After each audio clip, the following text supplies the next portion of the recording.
Are you ready to change your life, but don't know how to start? Is your stress and worries keeping you awake at night? Have you been battling grief, anxiety, or depression all alone? Have you lost touch with your own sense of being or spirituality? Soul Free Therapies offers professional and affordable live video streaming counseling and coaching services from the comfort of your own home. Sessions offered in English, Spanish, and Portuguese. Go to our website at www.soul-free.com and book your first session today. The Opperman Report is brought to you by Aquadam.net. You can give them a call at 707-764-2119. A flooded home is never easy to deal with. You're left with the mess to clean up, the insurance companies to deal with, and not to mention all the memories, the precious memories that are lost in the flood. You can never replace those. And Aquadam can be a tool in your arsenal to protect your home and property from the floodwaters. The cofferdam is filled with water to control water and is reusable as long as it's taken care of. It can protect your home or business from rising floodwaters like a dam, but without the beavers. It can also be used in construction. If you need an area to be dewatered, an Aquadam can do the job. An Aquadam was used at SeaWorld in Orlando for the Mako roller coaster ride during the coaster's construction by dewatering the work area. An Aquadam is now dewatering the work area at San Antonio SeaWorld for their newest roller coaster ride. An Aquadam has been used in many construction projects all around the U.S. and all around the world. Now give Aquadam a call, 707-764-2119. You can look them up online at aquadam.net. You can find them on Facebook at Aquadam Inc. You call them up, you email them, you tell them Ed Opperman sent you, and they're going to take 10% off the price. Aquadam.net, 707-764-2119.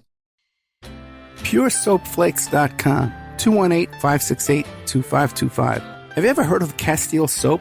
Pure Soap Flake Company handcrafts fine soap bars, laundry powder, and concentrated soap flakes using organic vegetable oils from their northern Minnesota facility. Bathe your body and wash your clothes with Pure Soap products that are free of fragrance, GMOs, palm oil, sodium lauryl sulfate, and synthetic additives. Keep it clean, folks. Pure Soap Flake Company products are kind to living creatures and sensitive skin, safe for drains and waterways, and work great in high-efficiency washers and top and front-loading machines. They have a little promotion going on. Contact them to order some soap. Mention the Opperman Report. You're going to get a free gift. They're going to send a little extra soap, travel size, soap bars and laundry soap, cleaning soap flakes. I've been using that stuff all day long today. Great stuff. Order today at puresoapflakes.com or give them a call, 218-568-2525, 218-568-2525. Pure Soap Flake Company is a proud member of the Handcrafted Soap and Cosmetic Guild. If you find yourself in need of legal representation, it can be a very stressful time in your life. In my career, I have dealt with thousands of lawyers, I've dealt with thousands of law firms, and I can confidently recommend to you Keith M. Davidson at kmdlaw.com. Available 24 hours, 7 days a week. Just log into kmdlaw.com. That's kmdlaw.com. Or you can call toll-free 833-4KMD-LAW. That's 833-4KMD-LAW.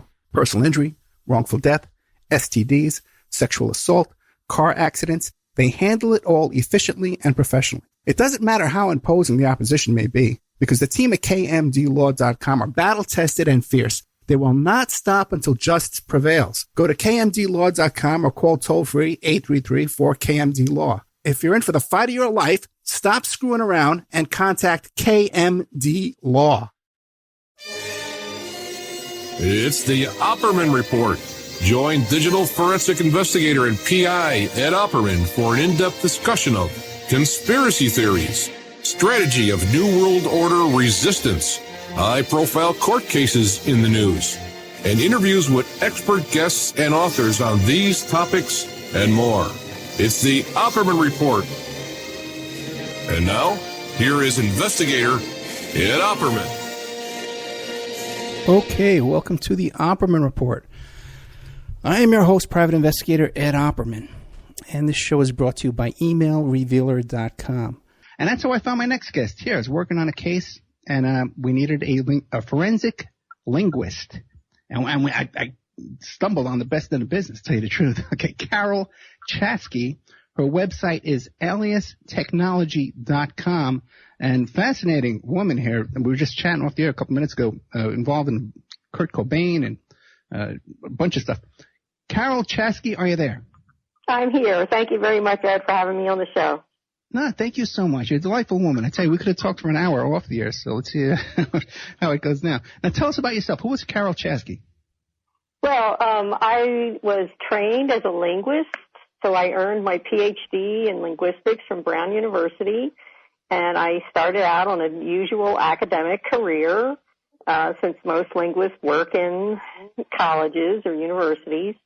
I was not very happy as an academic. I felt that I wasn't really serving society very well, but I really couldn't figure out what to do with myself as a linguist.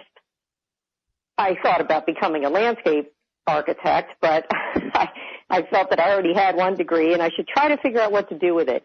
And just at that time, a detective from our Raleigh Major Crimes Unit contacted me because he was working a case where he had to find out if the deceased man had really committed suicide or not. And part of the investigation had to do with suicide notes that had been left on the home computer in the apartment that three men shared together. That case has been talked about a lot over the years. It's an old case, 1992. But it is really what launched me and showed me that there was something that I could do with linguistics that could really serve society and provide law enforcement especially with the tools they need.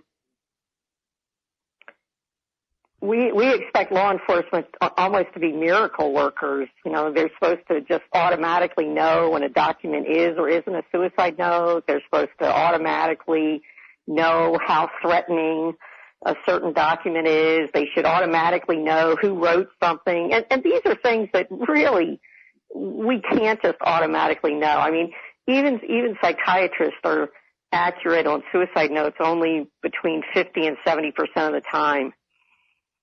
So I started applying linguistics. I came up with a method for authorship ID, which now has an accuracy rate of around 95%. We run all these tests and experiments outside of any casework so that we are working on data where we know what the right answer is and we know whether we're hitting the right answer or we're not hitting the right answer. So we have an error rate for the methods that we develop. And now there's about 12 different methods that I've developed to help law enforcement in particular, but other kinds of investigators too, private investigators, corporate investigators, security analysts. All these people, you know, need help determining things about text, and we're living in an avalanche of text. I mean, you know, the Internet is just an avalanche of text. Now, you've actually developed a software that how does this work? Okay, so the software system is called Alias for Automated Linguistic Identification and Assessment System. It's a system because it has a whole data storage component where people can put in documents and keep them there. So, for instance, in threat assessment cases, typically the person receiving threats doesn't receive just one, but they can receive hundreds of threats. I mean, I have cases where people have received, 200 threats in a year. So we have a data storage capacity, and then we have data analysis capacity. And the data analysis that we perform include authorship identification, threat assessment, suicide note evaluation, child language assessment, for predatory text on the Internet that can provide warnings when a chat is going to go in a really dangerous direction. We do linguistic profiling. Sometimes you don't have any idea who's writing something, but you just want to know, is it a man or a woman? Is it a native speaker of English or not? Do we have any idea what the age might be? So we have a linguistic profiling component. And then we have another component for how closely related documents are to each other. sometimes you're trying to figure out if documents that are coming apparently from different emails, how close are they? Are there two different people involved? Or if there are two different people, are they copying from something together? Are they colluding in some ways? Are they members of the same gang or the same terrorist organization? So that component of Alias works on those kinds of questions. All right, this is fascinating because this is right up my alley here. Now, a couple of questions. First of all, I know. If I wanted to buy this software, could I buy this software and get the training and do it myself? Yes. I'm so glad you asked because my goal from the very beginning has been to get tools to the right people. So what we have is a subscription service where you can subscribe to Alias, get accounts for you and anybody who works with you. We usually sell the subscriptions in packets of 5, 10, 25. 10 is a really good spot to be in because it's cost effective. But it can go up to 300 and 500 users in one subscription. And then we do training either on site where you are or we train down at the National Forensic Science Technology Center in Largo, Florida. Okay. And you get a certificate of, Yes. Okay, great. And you want to give up prices? You want to talk about what the prices are? Yes. For the 5 or 10 unit subscribers, it's usually around 150 to 175 per month. And you can do as many documents as you want. There's no limit to the number of cases that you can run, the number of documents that you can put in. Okay. In fact, Alias, just one instance of Alias can hold 8 terabytes of data. So there's plenty of room. Okay, this is excellent. This is really good information to know. And I got a lot of investigators who listen to the show, a lot of cops, a lot of investigators. So this is right up your audience out there. I should get a cut. I should get a cut of all your sales there. There you go. Okay. I'm going to be in touch with you on this. Now, well, we definitely want, if anyone is listening and if anyone is interested, they should contact me and they should definitely mention that you heard about it on your show, Ed, because I will certainly keep that in mind. Mention the Osborne report. Let's hear the FBI. They're looking for me. Okay. That's right. Don't mention me. Now, how do you make a threat assessment by Linguistics? How does that work? Is that something you can explain? Yes. So we have, we start with databases of documents that are real threats.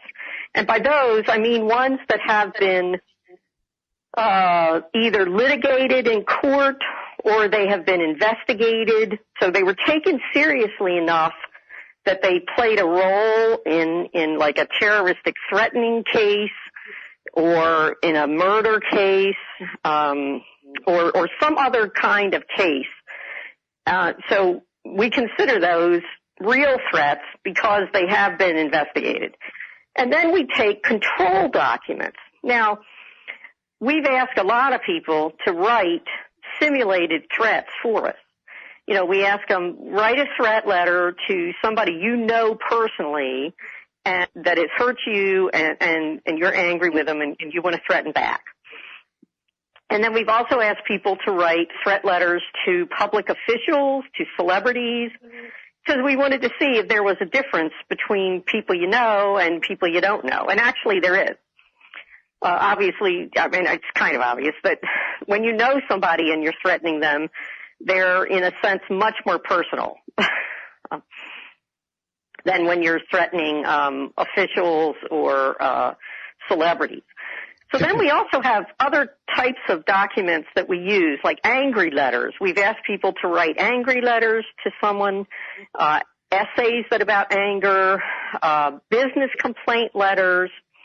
So we start with these databases and we start looking empirically for linguistic features that separate out the real threats from these other types of documents that we call control documents.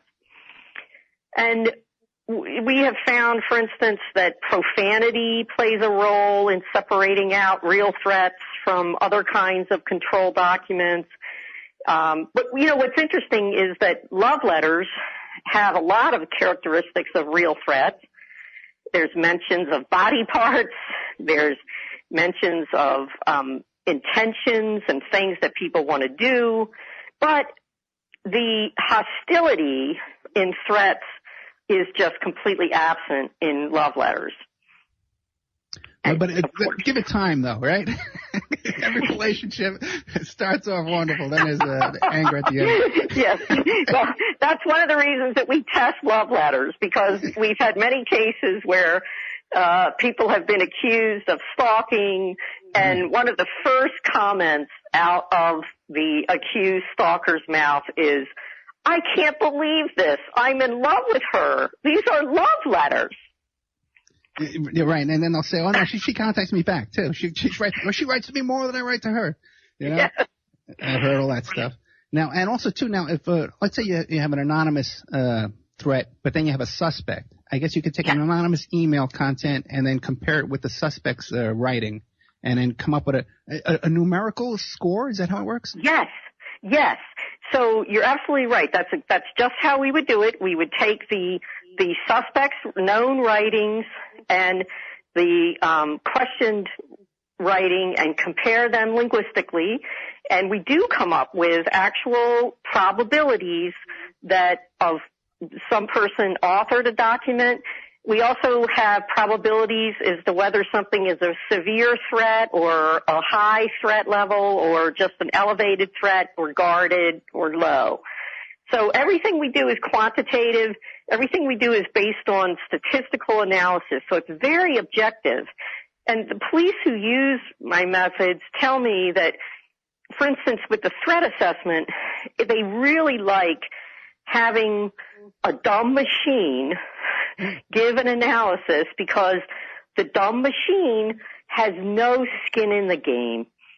The machine doesn't know anything about the stalker or the stalkee.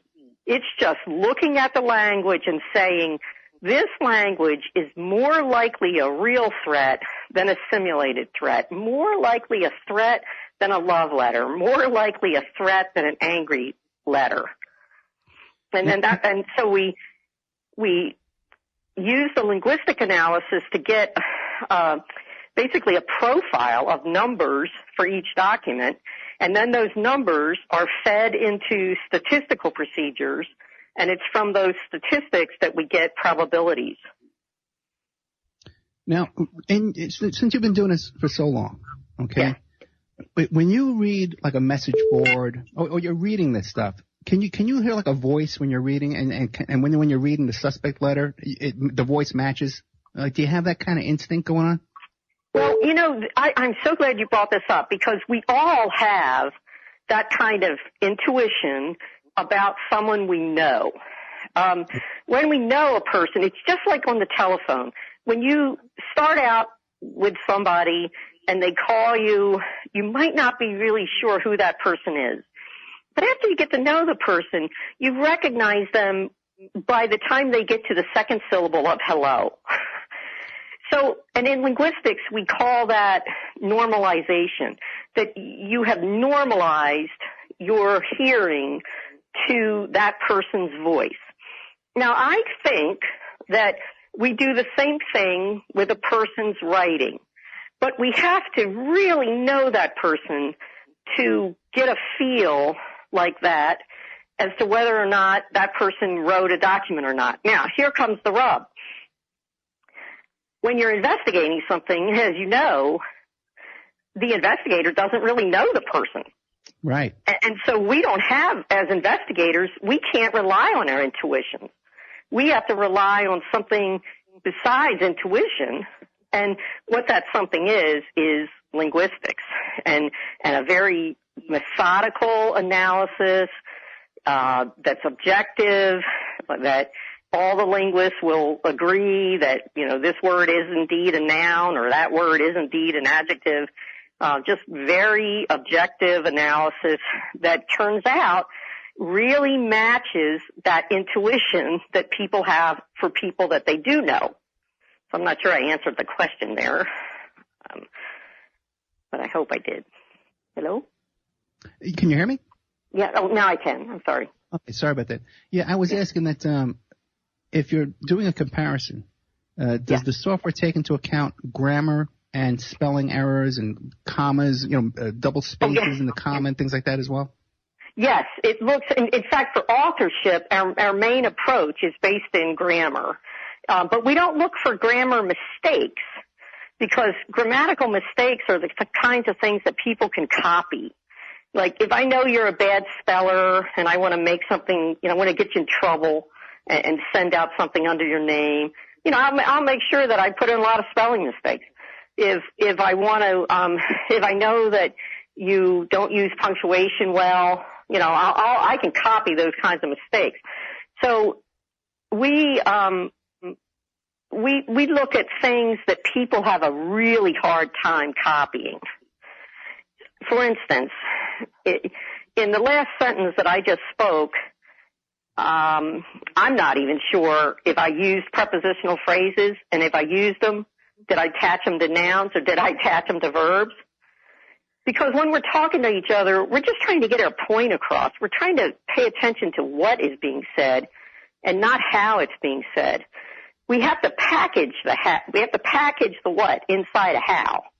But as soon as we package it, basically it degrades in memory in milliseconds, and that's why it's so good for doing this kind of work, because people have a really hard time imitating it.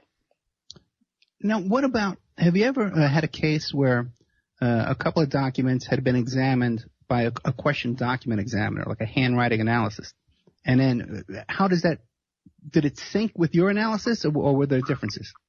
I've had both cases. Yeah. So I've had instances where I disagreed with the handwriting examiner, and I've had instances where I did agree with the handwriting examiner. That's fascinating. Now, and what'd you make of that? You thought the guy was wrong. What I make of it is that handwriting examiners don't really have a method with an error rate. So handwriting examiner, and that's one of the reasons that as a field they've gotten in so much trouble, with the National Academy of Sciences and the President's Commission on Science and Technology and the Justice Department's National Commission on Forensic Science. I mean, the poor field has really been beaten by all these, different people who actually are correct that we don't want to send people to jail because my eyes are better than your eyes, or I can see something that you can't see. I mean, that's pretty scary. And so we want to have methods that are reliable and repeatable and objective, that anyone who knows how to run it can run it and get the same exact results. And that's why I wanted to put my software, I wanted to put the linguistic analysis methods into software. I mean, the linguistic analysis methods, anybody can do them. If you're trained in linguistics, you can do them. But I don't expect police officers to go get training in linguistics or, go off and get graduate degrees. I mean, why should they have to when we can actually put the methods into software and then they can just use the software? So when I've disagreed with handwriting examiners, I've just put it up to the fact that handwriting examination is based mostly on intuitions, and, they don't really know how often they're right or how often they're wrong versus what I do, where I do know how often I'm right and how often I'm wrong. Yeah, like you said, having a dumb machine is the bonus there. Yes. Yeah. When I started out in the PI business, I was working out of an office where the investigator was a handwriting examiner. And I loved him. I still love him like a father, great guy. And, but he got caught up in those, the sports memorabilia, Oh, and he made some honest mistakes. I know he made honest mistakes. And they raked this guy through the coals, man, like treating him like a criminal. It's heartbreaking to think about it, because what a distinguished career the man had, his whole life, just to be caught up in that kind of thing. Now, by the way, you mentioned too, that's about $175 a month for, a membership, subscription. What about the training? How much does training cost to fly down there to Florida? Oh, yeah. So our training is, $3,000 for a 3-day training session. And in that 3 days, we teach you everything you need to run Alias, to testify about Alias, and, you know, if you need to, how to get extra support from us. I have linguists on staff who can give you extra support. But mostly, we want to make sure that you are independently functioning with the software once you get it.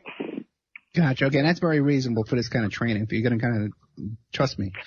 Yeah, we're actually lower than digital evidence training. Yeah, this stuff costs a fortune. Yeah. Now you worked on some pretty big cases. We were talking off the air about how you were included in the film "Soaked in Bleach." Well, what can you tell us about that? Kurt Cobain. Yes.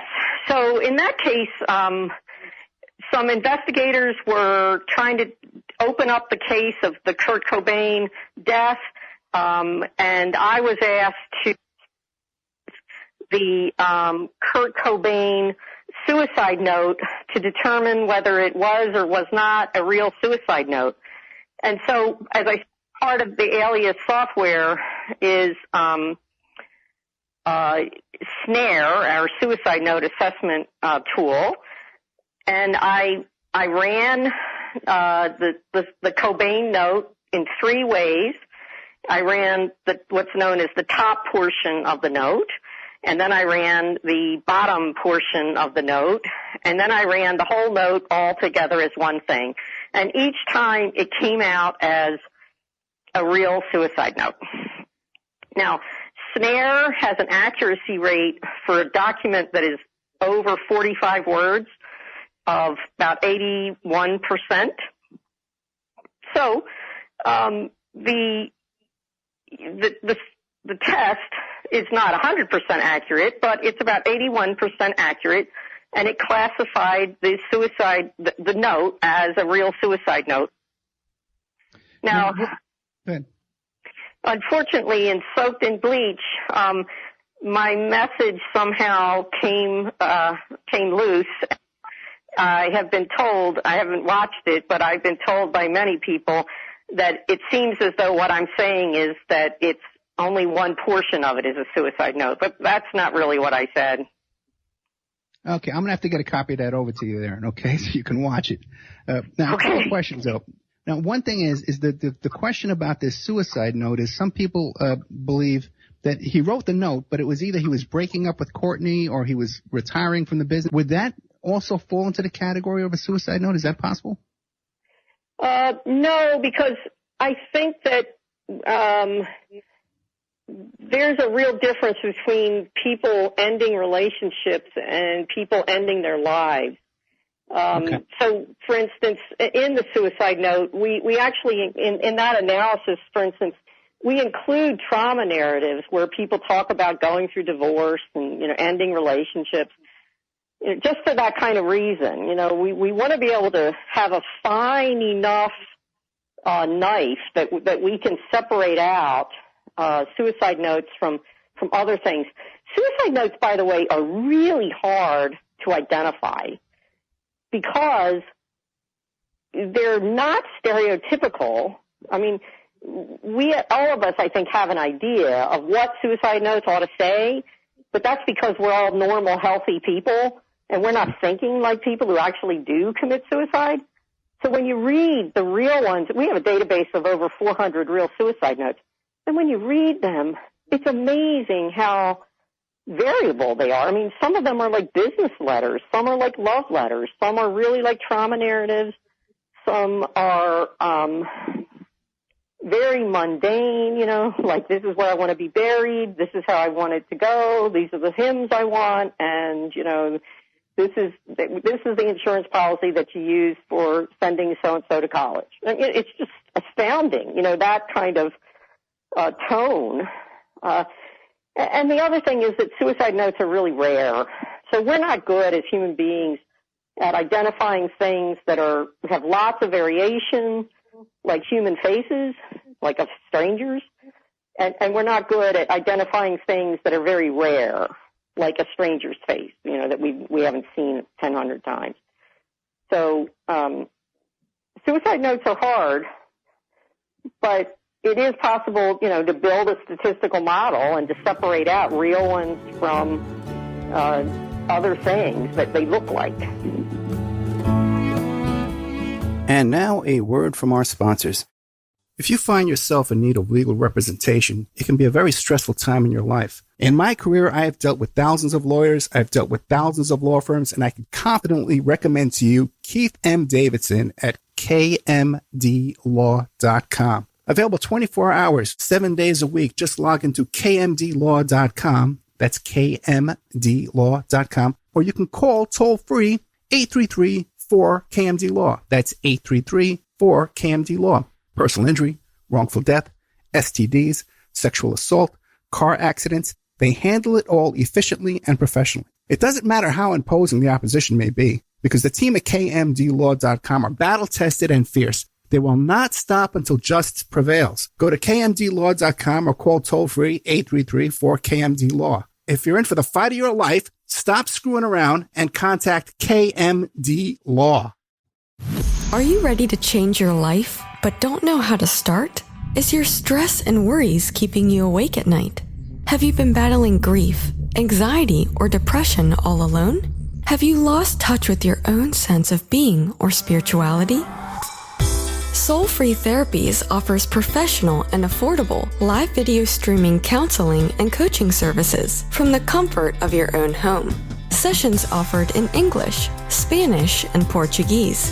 Go to our website at www.soul-free.com and book your first session today.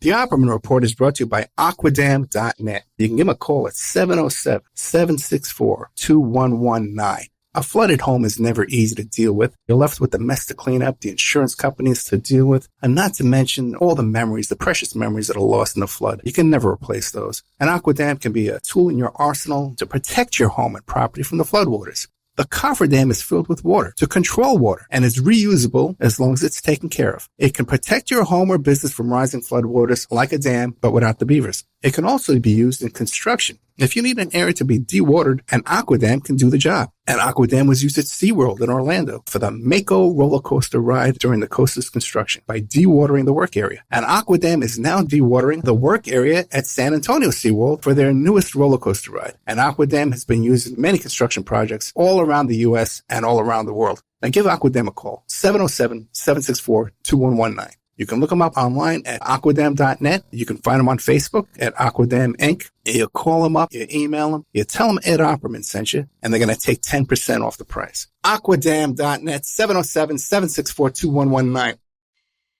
PureSoapFlakes.com, 218-568-2525. Have you ever heard of Castile Soap? Pure Soap Flake Company handcrafts fine soap bars, laundry powder, and concentrated soap flakes using organic vegetable oils from their northern Minnesota facility. Bathe your body and wash your clothes with Pure Soap products that are free of fragrance, GMOs, palm oil, sodium lauryl sulfate, and synthetic additives. Keep it clean, folks. Pure Soap Flake Company products are kind to living creatures and sensitive skin, safe for drains and waterways, and work great in high-efficiency washers and top and front-loading machines. They have a little promotion going on. Contact them to order some soap. Mention the Opperman Report. You're going to get a free gift. They're going to send a little extra soap, travel size, soap bars and laundry soap, cleaning soap flakes. I've been using that stuff all day long today. Great stuff. Order today at puresoapflakes.com or give them a call, 218-568-2525, 218-568-2525. Pure Soap Flake Company is a proud member of the Handcrafted Soap and Cosmetic Guild. It's the Opperman Report. And now, here is investigator Ed Opperman. Now, in the Kurt Cobain note, too, as well, there's something about that the top portion of the note they believe was written by Cobain, but then the bottom portion might have been added in by somebody else. Have you ever seen the actual handwritten note, or did you just see the words typed into a... No, I have seen the whole note. Okay. And, yes, I have. You know what? This is the most interesting thing to me about the note, and this was completely taken out of the Soap and Bleach. When you think about it, the first part of the note is very emotional and very poetic, where he does talk about his sorrow at really the music industry, which he loved, when he started, and that music was such a huge part of his life, and then to have it become such a nightmare for him. And the bottom part of the note is more what we call, what most of us would think of as like a stereotypical note where he says, I'm sorry, take care of your child, I love you, these kinds of things. Okay.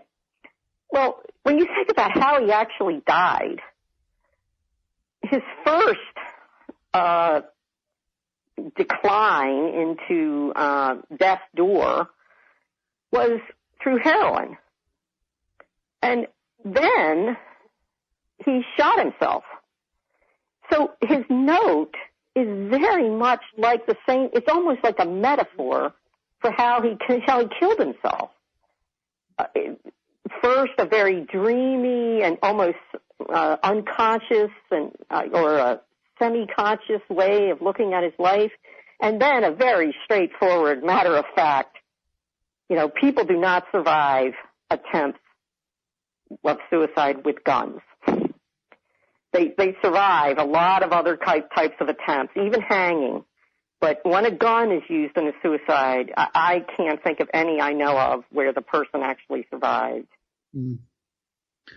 So his note, we have to remember this man was a poet. He was a writer and he was a poet. And to me, his note is incredibly much like his own life. Will compare the top portion to the bottom portion of the note and see if they were written by the same author? No, I didn't do that because I didn't have quite enough data. But that would be a really great thing to do. Yeah, that would have been the first thing that they should have done, that they should have asked. That's like half the thing, Yes, I would have had to have writing samples of Kurt Cobain, and then I would have had to have writing samples of other people who have been suggested as the author of, parts of the note. And, I wasn't provided with any of that, so I did what I could do, which was just the suicide note evaluation. And your conclusion was that it was a suicide note, but in the documentary, what did they say in the documentary? In the documentary, they only included the part about the bottom note being stereotypical, and somehow that got put. This is what I know. I've heard. Okay, I haven't seen it, but I have heard that. And then they put into the fact that I said the bottom of the note was more stereotypical. Somehow they put that into the context that that means somebody else must have written it, or that means that it was really phony. And that isn't what I was saying at all. Okay, and then you've heard through the grapevine that others who participated in this documentary also, too, that their conclusions were kind of twisted? Yes. In fact, I know that for a fact. I know two other experts that were in the documentary, and both of them, have discussed it with me, how upset they were by really the misrepresentation of their comments. And who were they? This is fascinating. Who are they? One was a handwriting examiner, okay, and one is one of the most well-respected crime scene investigators in the world. Okay, and who's that, the crime scene investigator in the world? Vernon Gebrith. Okay. And the other one is Heidi Harrelson. Is the handwriting person? Yes. Okay, that's fascinating. Well, I think it's kind of discouraging. I wonder why people do that, though. You want to make a film, don't you want to? Isn't the truth better than like? Absolutely. All I can say is preach it, Ed, because we need to hear that so much in our society. That yes, truth is always so much more interesting than things we can make up. And the depth of truth is really what makes you later on really want to think about something. Truth is deep, and falsehoods, they're just for the moment, and then that's it. That's so true. Now, what about reading these 400 notes? You said you read 400 suicide notes. Now, that must have been life-changing for you, right? It was very depressing, I can tell you that. Yes, it was life-changing in the sense of, you see, this is one thing that really struck me about suicide notes. And something that I think we all need to, really think about our relationships with people and especially with our children. Real suicide notes have an incredibly high tendency to talk about a third person. So it's as though I would write to you, Ed. I would address my suicide note to you, Ed, but I would really be so busy talking about some guy named Jim. And in psychology, and I'm not a psychologist, but I do like to read psychology. In psychology, one of the things that we know is unhealthy is called triangulation, where, instead of just relating directly to you, I bring a third party into it to relate to you through them. And it's just a really unhealthy thing to do because the poor person who's being related to that way doesn't really know, where the message is coming from. So when I read these notes and I saw that over and over, these notes are talking to one person all about another person, I thought, if only they did not triangulate, maybe they wouldn't have gotten so depressed or felt so hopeless, That's fascinating. Now, were they talking negatively about the other person, or were they in love with the other person, or disappointed with the other person? What was it? All of the above. Wow, that's fascinating. All of the above. So it could be incredible anger at another person, or incredible regret, or incredible sorrow over the loss of a person, loss of a relationship, all of it. It was amazing to me. So we ended up using as our linguistic feature that there was a third person in there. Now, are you constantly updating the software to put in more features like that? When I get extra data, then I am running new models statistically and trying to improve them. So that's one of the reasons why we actually have people subscribe to the software instead of having them get a version of it and put it onto their machine. Because if we run it off of our servers or off of our cloud instance, we can make those kind of changes and we can keep things updated without the poor user having to update something, transfer all the data, and it's just a hassle. So if we do it by subscription, we take care of all of that and the person just gets something new. I got you. Now, some other famous cases out there. One you hear that this kind of technique is used in this science. Sure. The John Bonay Ramsay ransom note. What's your opinion on that? Yeah. So I was actually asked to work on that case by Henry Lee, who's a really world famous investigator, detective from Connecticut. And when this was way early, obviously, in my research. I was a researcher at the U.S. Department of Justice when that case was going on in 1996. And I was, working on methods, developing databases, that kind of stuff. So when Henry asked the prosecutor if I would, if they'd contact me and everything, I was excited, and I said to the prosecutor, well, I need to have this much data. So you would have to give me, if you think it's Patsy, you got to give me that, or if you think it's John, you got to give me that, whatever. Or if you have any other suspects, just give me the data for that, and then we'll start doing the statistical analysis. So at that point, he asked me, how much it was going to cost. And frankly, I still do pro bono work for police departments. And at that time, I did a lot of pro bono work for police departments because the research was so new and experimental. But for some reason, which I do think is truth, I was just led to say, oh, it would be $50 an hour. And he immediately said to me, well, do you know Professor Foster? He's going to do it for free. And yes, in fact, I did know Professor Foster, and I thought, well, no, okay. Couple months after that, I received a call from the defense attorney of Patsy Ramsay, who said, we need to ask you some questions about this. We have a letter from Professor Foster in which he says that Patsy Ramsay could not have written this note, and he would stake his whole reputation on it. And the problem we're having with this is that he's supposed to testify against Patsy Ramsay. So do you think this is possible? And I said, yes, I do think it's possible. So then I received a call from the prosecutors again, and of course they were a little bit scared because now they realized that one of their star witnesses had said that Patsy didn't write it, that John wrote it. He'd also claimed that the son wrote it, Burke. I mean, he had made all kinds of claims, that at some point we're going to come back and really destroy the case against Patsy Ramsay, at least from this linguistic angle. So I just said, well,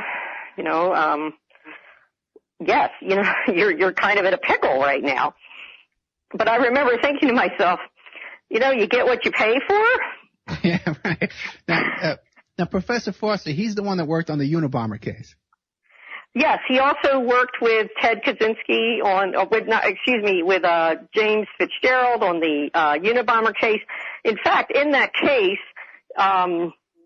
Professor Foster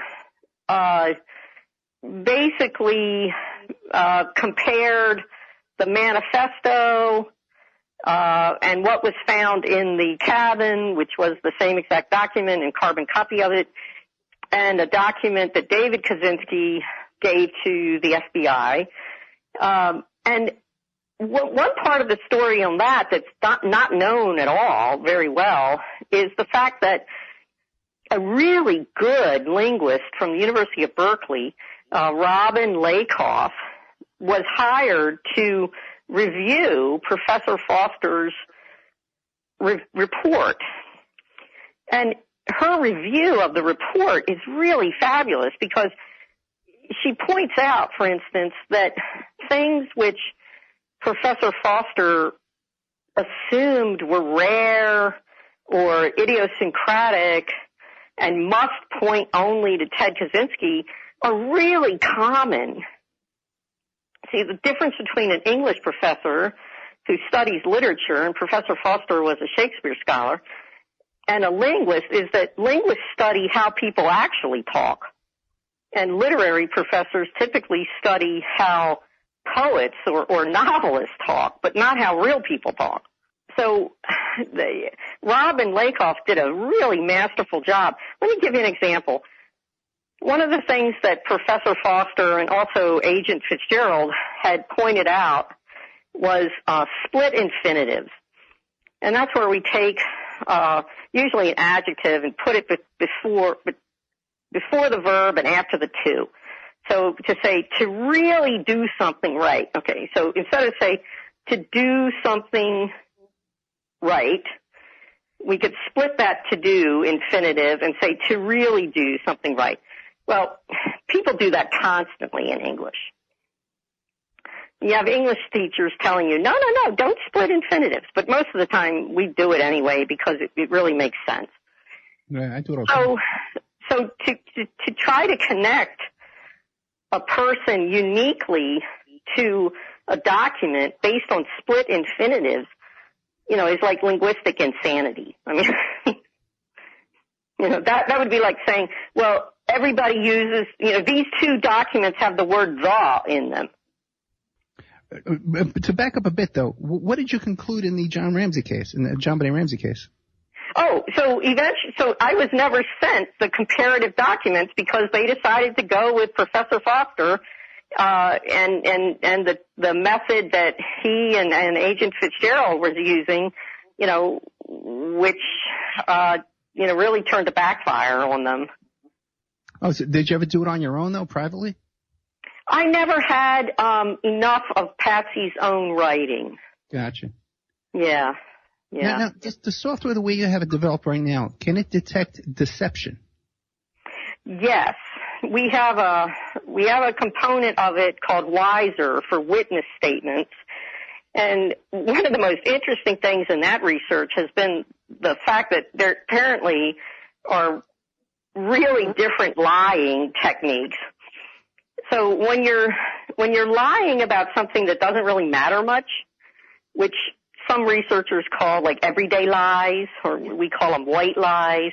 This is like, does this dress make me look fat? And when a wonderful husband or boyfriend will say, no, darling, you look great.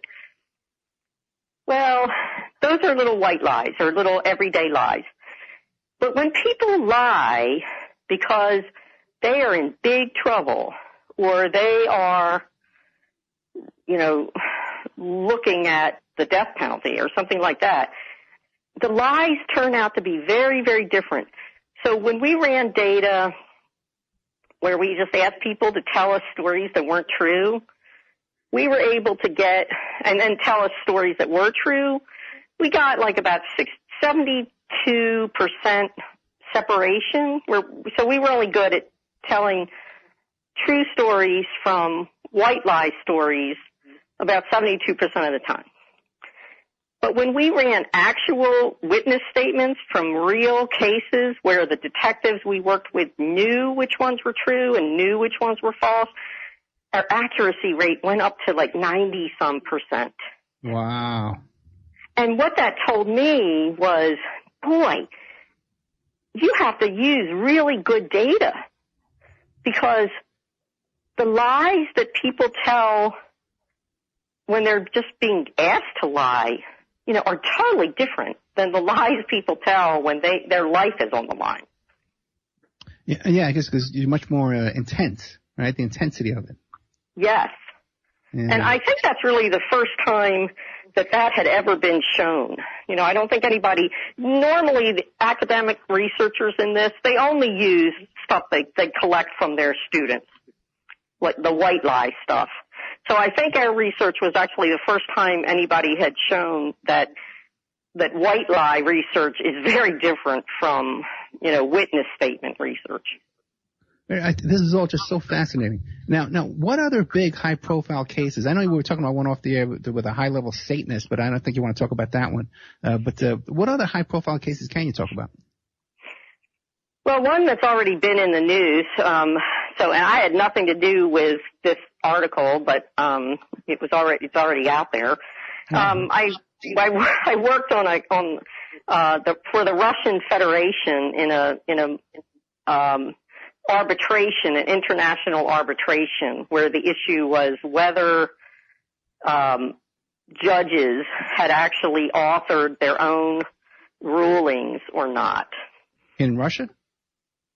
No, actually the case was in the Netherlands, because that's where the World Court is. But so it was a big international arbitration where Russia and some oil companies got into a fight over taxation, and they went into an arbitration, and during the arbitration, this issue of, who's actually writing the rulings came up. That happened also in another arbitration case I was involved in that had to do with Chevron and Ecuador, where the question of, who had written the rulings.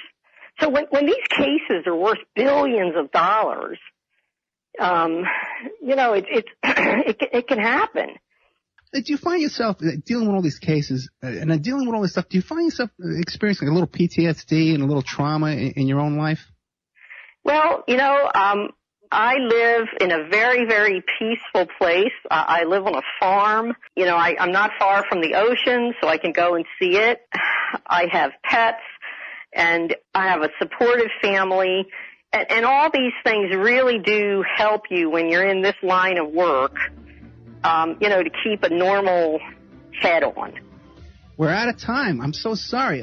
Carol Chasky, thank you so much. And the website is, again, aliastechnology.com.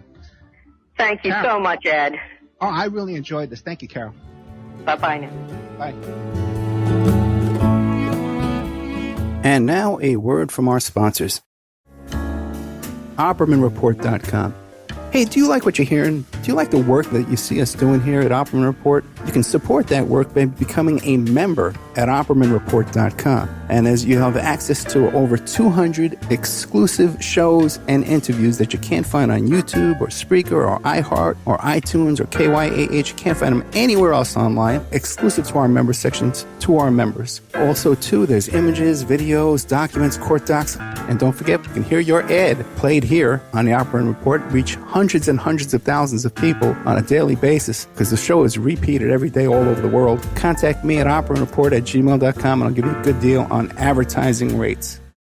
Have you ever thought about opening your own mobile cart or kiosk business? Maybe the facility you manage could establish new revenue by adding coffee, food, or retail services. Cart King International can be the answer to your needs. Cart King is a North American designer and manufacturer of the finest mobile coffee, food, and retail carts and kiosks. Cart King has been working with clients and corporations across North America for 20 years, providing innovative designs, custom manufacturing, and timely delivery. Carts and kiosks are fun, and so are the dozens of designs on our website. Please visit us today at www.cart-king.com or just call us at 1-877-986-7771 and get your sales rolling. The Opperman Report is brought to you by Aquadam.net. You can give them a call at 707-764-2119. A flooded home is never easy to deal with. You're left with the mess to clean up, the insurance companies to deal with, and not to mention all the memories, the precious memories that are lost in the flood. You can never replace those. And Aquadam can be a tool in your arsenal to protect your home and property from the floodwaters. The cofferdam is filled with water to control water and is reusable as long as it's taken care of. It can protect your home or business from rising floodwaters like a dam, but without the beavers. It can also be used in construction. If you need an area to be dewatered, an Aquadam can do the job. An Aquadam was used at SeaWorld in Orlando for the Mako roller coaster ride during the coaster's construction by dewatering the work area. An Aquadam is now dewatering the work area at San Antonio SeaWorld for their newest roller coaster ride. An Aquadam has been used in many construction projects all around the U.S. and all around the world. Now give Aquadam a call, 707-764-2119. You can look them up online at aquadam.net. You can find them on Facebook at Aquadam Inc. You call them up, you email them, you tell them Ed Opperman sent you, and they're going to take 10% off the price. Aquadam.net, 707-764-2119. Are you ready to change your life, but don't know how to start? Is your stress and worries keeping you awake at night? Have you been battling grief, anxiety, or depression all alone? Have you lost touch with your own sense of being or spirituality? Soul Free Therapies offers professional and affordable live video streaming counseling and coaching services from the comfort of your own home. Sessions offered in English, Spanish, and Portuguese. Go to our website at www.soul-free.com and book your first session today. If you find yourself in need of legal representation, it can be a very stressful time in your life. In my career, I have dealt with thousands of lawyers, I've dealt with thousands of law firms, and I can confidently recommend to you Keith M. Davidson at kmdlaw.com. Available 24 hours, 7 days a week. Just log into kmdlaw.com. That's kmdlaw.com. Or you can call toll-free 833-4KMD-LAW. That's 833-4KMD-LAW. Personal injury, wrongful death, STDs, sexual assault, car accidents. They handle it all efficiently and professionally. It doesn't matter how imposing the opposition may be, because the team at kmdlaw.com are battle-tested and fierce. They will not stop until justice prevails. Go to kmdlaw.com or call toll-free 833-4KMD-LAW. If you're in for the fight of your life, stop screwing around and contact KMD Law. PureSoapFlakes.com. 218-568-2525. Have you ever heard of Castile Soap? Pure Soap Flake Company handcrafts fine soap bars, laundry powder, and concentrated soap flakes using organic vegetable oils from their northern Minnesota facility. Bathe your body and wash your clothes with Pure Soap products that are free of fragrance, GMOs, palm oil, sodium lauryl sulfate, and synthetic additives. Keep it clean, folks. Pure Soap Flake Company products are kind to living creatures and sensitive skin, safe for drains and waterways, and work great in high-efficiency washers and top and front-loading machines. They have a little promotion going on. Contact them to order some soap. Mention the Opperman Report. You're going to get a free gift. They're going to send a little extra soap, travel size, soap bars and laundry soap, cleaning soap flakes. I've been using that stuff all day long today. Great stuff.